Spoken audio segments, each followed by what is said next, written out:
All right, new homeowners, we're going to fix a running toilet today and install one of these. So I'm gonna walk you through this. You don't need a plumber for this. You can do this yourself. I believe in you.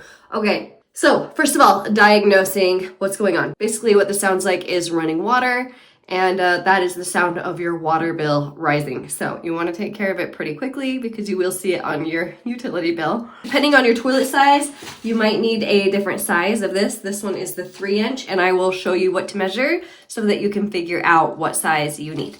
But first of all, step one. Step one is turn off the water, which is just this little knobby guy behind your toilet. Turn that there. And then we're gonna take this lid off. Hold on, I need 2 hands. Okay, lid is off. And then you lift this up and that will drain all the water out.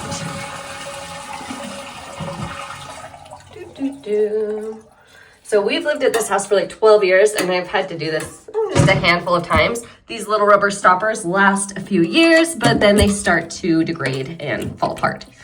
So that little hole right there is what you need to measure to figure out how big of a stopper you need to replace it. And it will just be 2 to 3 inches across. So just stick a tape measure in, figure out what size you need. Step 2 is removing the old stopper, which honestly, you could probably just read whatever model of stopper this is and replace it. As you can see, this is like super falling apart.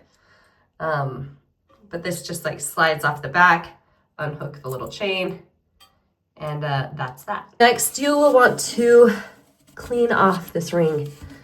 I've noticed these little rubber guys tend to kind of fall apart and stick to this, and it's hard for the little rubber stopper to seal if there's gunk stuck on it. Okay, so give that a little clean up. Here is our new stopper out of the packaging. We are just going to connect the hard plastic clips onto these little pegs. There we go. Sorry, I'm awkward with one hand. There we go, like that. And then this chain connects to the handle. Got a little knot I need to sort out. Okay, if you need to adjust the chain, you can slide this down a little bit. You just wanna make sure that as the handle lifts, that you have enough height to pull that up. I'm gonna give this a go as is, and you can always adjust later if you get it too short or too long. There's a little hole in the rod that clips into, just like so. Here's a little test.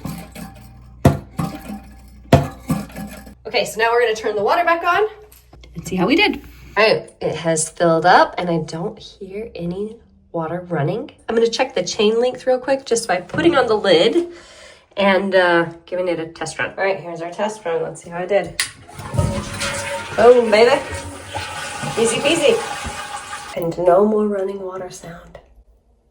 So anyway, it's pretty painless. I believe in you. You can do this one. It's pretty low risk too. I can't think of anything you can do wrong that would like cause flooding or whatever. So give it a shot and see how it goes. Good luck to you. I hope this was helpful, guys. Thanks for watching.